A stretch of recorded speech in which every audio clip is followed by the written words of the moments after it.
Olá pessoal, sejam bem-vindos aqui a mais um vídeo do canal Paixonalite, com psicanálise, com paixão, com comicidade, com artes, com estilo. Psicanalista engajado sempre a partir do seu viés pulsional. Acho que não tem outra forma de estar engajado que não seja através da libido, da pulsão. No vídeo anterior, sobre videogame e nas análises com crianças, principalmente, eu disse sobre a necessidade do analista poder estar conectado com as questões da sua época, do contemporâneo, que obviamente atravessam tanto a ele, analista, né, como os seus pacientes. E a gente tem visto algumas mutações no manejo da análise, no setting analítico, na forma de brincar das pessoas, das crianças, e por isso que a gente precisa acompanhar um tanto isso. Bom, já não é de hoje que a gente conhece o acompanhamento terapêutico, que é justamente essa ideia, entre outras coisas, obviamente, que essa ideia do setting ampliado, para além daquele consultório tradicional, entre quatro paredes, dentro de um prédio comercial, enfim, de um centro médico e assim por diante. Então, o que eu tenho percebido? Que muitas vezes, na análise com crianças, as crianças têm uma efusividade pulsional que não pode ser contida dentro das quatro paredes de um consultório. Então, nesse sentido, como as crianças, dentro do meu modo de entender, elas respondem parcialmente aos sintomas dos pais, estão inseridas numa condição familiar, numa lógica familiar, sejam os pais separados ou não, a gente precisa o quê? Permitir que essa expressividade pulsional dos envolvidos, não só da criança, possa se dar dentro da sua necessidade. Então, o que eu tenho observado? Que é sempre possível ir com as crianças e até com os pais e com irmãos, eventualmente, da criança, em parques e praças.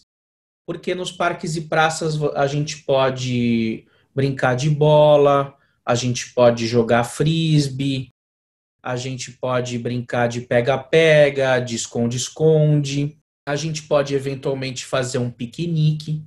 E, afinal de contas, por que isso seria necessário e ainda mais fazer fora do ambiente do consultório? Porque o ambiente do consultório, às vezes, ele fica um pouco atrelado a uma ideia sanitária, não hospitalocêntrica, claro, porque não é um hospital, mas a algo muito formal, muito fechado, formalizado. Vou lá no doutor fazer uma consulta, algo assim. Ao passo que a vida não acontece nas quatro paredes do consultório, a vida ela acontece nos parques, nas praças, nos shoppings, nos teatros, nos cinemas, nas exposições de arte, nos campos de futebol, nas quadras, na rua, na praia, nas montanhas. A vida acontece assim. Então, por que a gente não poderia, de alguma forma, estar dentro desses lugares com os pacientes, permitindo, vamos dizer assim, uma ressonância mais espontânea da pulsão, mais verdadeira da pulsão. E justamente quando esses estados de adoecimento que são oriundos aí de conflitos ou problemáticas familiares atravessam as crianças, isso é evidência de quê? De que há uma diminuição, uma atenuação do fluxo pulsional libidinal dessa família. Vocês lembram daquele Tamagotchi, aquele bichinho eletrônico que existia nos anos 90, que virou uma febre, que era um dispositivozinho que acho que a gente pode colocar até como imagem aqui agora, estou pensando nisso. Era aquele dispositivo que tinha um bichinho que ele precisava ser cuidado, alimentado, tinha que botar ele para dormir, senão ele acabava morrendo. Ou seja, você tinha que emprestar sua libido para ele. A mesma coisa o ser humano, ele precisa da libido do outro para se manter vivo.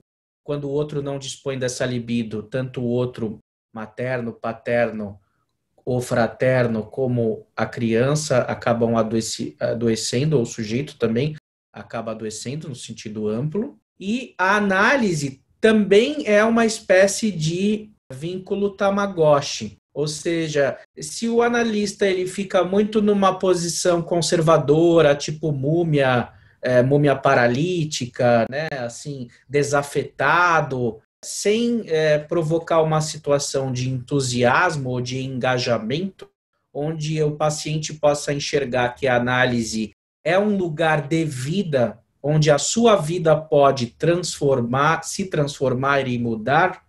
Se o paciente não enxerga isso, se o analista não faz nenhum esforço para isso, a análise morre. Então, o videogame, parques e praças são formas da análise existir na sua plasticidade pulsional, dando expressividade ao campo lúdico das crianças e dos seus familiares, que muitas vezes também estão adoecidos e acabam, de alguma maneira intercambiante, trocando os seus sintomas ou trocando pedaços de sintomas e fantasmas que vão circulando entre eles. Então, um recurso que eu uso bastante é a arminha de Nerf, que as pessoas podem simular batalhas e conflitos, mas na verdade está todo mundo se divertindo ao mesmo tempo com isso. Eu posso usar porretes de plástico dobráveis que não machucam, espadas, máscaras, ou seja, são sempre recursos artísticos que a gente pode usar tanto no consultório particular, como aí no âmbito aberto da vida, né, nos parques, nas praças e além, para que as pessoas possam recuperar esse entusiasmo vinculatório. O Freud, no texto sobre Leonardo da Vinci, ele disse que a análise procede sobre a via de levare e não sobre a via de porre. A via de levare seria o analista, ele é uma espécie de escultor que só vai tirando o material da peça, da pedra, e aí vai emergindo ali a sublimação, o aspecto artístico. Esse seria o trabalho do analista, fazer o inconsciente pulsional libidinal emergir, que já está lá. A via de Poré, que seria o pintor, onde de uma maneira ativamente ele coloca tudo ali na tela, ele não tira nada, é ele que põe. Isso Freud considera como sugestão no texto sobre Leonardo. Mas hoje, na psicanálise contemporânea, eu percebo que, dentro da minha experiência de todos esses anos, eu percebo que a via de Poré também pode ser considerada psicanálise. Por quê? Porque o que é a psicanálise se não um método que visa operar transformações subjetivas?